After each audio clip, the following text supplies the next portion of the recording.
Hey folks, today we're going to talk about the scent 1 Million Parfum. This scent is a flanker of the very famous 1 Million by Paco Rabanne. This is the original. This scent is my, I think, the third bottle. I had 200 mls and this is 50 ml over here. Now, this scent was iconic, the original 1 Million scent. Very famous, mass appealing. It used to get loads of compliments, and no wonder I have finished 3 bottles of this. Now I have grown out of sync with this particular fragrance because now I'm a little bit old, and also I feel that this one is too playful for my nature right now. It's too party going and too loud, even I would say, for my nature. But when I used to like this particular fragrance, I also bought a flanker of 1 million. This is the 1 million Parfum version. It's a 50 ml bottle. I picked it up for around 3,500 or 4,000 rupees a few years back, just close to around $50. And let's see how this scent stacks up and also compares with the original. First, looking at the presentation. The presentation is very similar to the original, except that you have a gradient over here. It's like a sun with the rays spreading out. Still very premium looking, very tacky also in a way. It's like a nice gold biscuits, quite similar to the original bottle over here. And I like this bottle. It's very unique, right? None of the other fragrances have this premium golden kind of a scent bottle shape as well. So it's different, it's premium, and it still appeals to me. Now let's look at the notes before we go to the scent profile. Reading off from Fragrantica, in the top notes there's tuberose, salt, solar notes, mano oil, ambergris, leather, cashmere, and labdanum. Okay, let's spray this and see how it smells.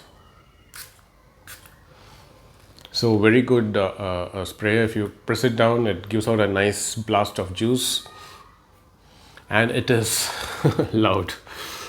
Right in the start, this one, it is you get the original DNA. It's right there. It's not straying too far off. But what's different here is the white florals that come off in the start. In the start, you get that tuberose or that jasmine kind of a smell that is definitely very prominent in the start. Sometimes it can be a little bit too heady. Okay, it's very loud, I would say. And then this white floral, this tuberose kind of a smell, it's not very natural smelling, I would say. It is slightly synthetic, but not overly synthetic as well. It is manageable, and this scent, it lasts. This white floral, it's there in the background throughout the scent's profile. Now, along with that white florals, you get that original DNA, which is that sweet, bubblegumish, flavored kind of a smell in the background. That powdery, sweet, makeupy, bubblegum kind of a smell, which the original is known for. That's also there, but along it's mixed with the white florals. And this stays on for a bit, and in the end you get a little bit of leather. Ambergris, I don't know if it gets too salty for me, though it's listed there, but in the dry down I don't pick up much of that natural ambergris that I would like to pick up, given that it's listed in the notes. But overall, I'd say a nice scent profile for the general, perfume enthusiast. Now, there's one thing I want to call out. Though the scent is very good, it's very close to the original. There's something off-putting for me about this particular scent, 1 Million Parfum, and I'm pretty sure it's just me because I'm not very fond of white floral scents. Whether it's jasmine or lily or even tuberose, especially tuberose.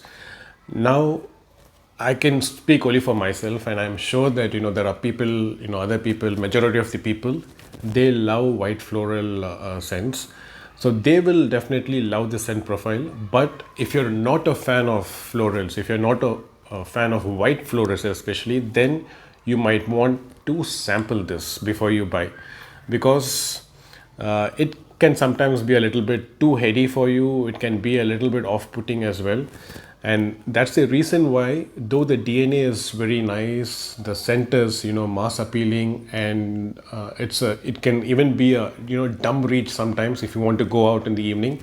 But still, I do not reach out to this as often as I would like to, and that's because of that white floral note. But again, it's just my personal preference. I just wanted to call that out for people who share the same taste as me. Coming to the performance of this, this fragrance is a beast. Now, the original 1 million is a beast as well. It can project loudly for the first 2 to 3 hours. I think this one performs even better in terms of projection. I feel it's more loud. It projects around 3 to 4 feet for the first 2 to 3 hours, which is very, very good. So be careful if you're in a closed environment. Do not spray this, too much. It will definitely offend people around you. And the second thing, the sillage is also fantastic. So the projection and the sillage is very, very good. You're going to leave a nice trail as you walk around if you spray, let's say, 5 or 6 sprays on you. And the longevity is also phenomenal. On skin, I get around 8 hours, which is very good given my skin. And on clothes, I can even pick it up the next day or even after 2 days. So when it comes to performance, it's very, very good in terms of projection, longevity, and sillage. Now, when it comes to the occasions to wear, this is like its predecessor. It is a party scent. I would not wear this to office because it's too loud, it's too playful, but it will make a very good party scent, something that you might wear in the evenings, on the nights, where the weather is cool. So a very good party scent for sure. And when it comes to age groups, I would say this is a less than 30 scent. So if you're mid-teens to your 30s, you're going to love this kind of profile. It's very youthful. It's got that playful nature. It's got that naughtiness to it. But if you're about 30 or 35, 40 like me, I'm not sure if this will appeal to you or not. Though once in a while I like to take this out and spray this for memory's sake, but I feel that it still doesn't appeal to my nature anymore. That's why I use it very rarely, maybe once a month or maybe once in 2 months. The compliment factor for this is very high, like the original. So if you're wearing this, it's very sweet, it's mass appealing. People might give you compliments, though I haven't personally received compliments for this. Whereas for the original, I have received tons of compliments, but that's because I do not wear this often. I'm sure that it's got the same DNA as this. If you wear this often enough, then you're bound to get compliments on this. It's got that particular compliment profile. And is this a blind buy? If you're new to fragrances, if you're looking for a party going scent, if you're looking for a dumb party reach scent, then you can definitely blind buy this. It's not too expensive. You can get a 50 ml bottle for less than $50, which I think is a very good deal given the performance of this particular scent. So blind buy, yes, if you're looking for party scents, if you're young and if you're starting off into fragrances.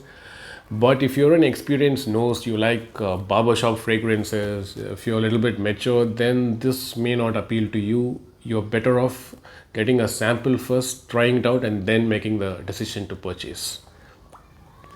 Do let me know what you think about this particular scent.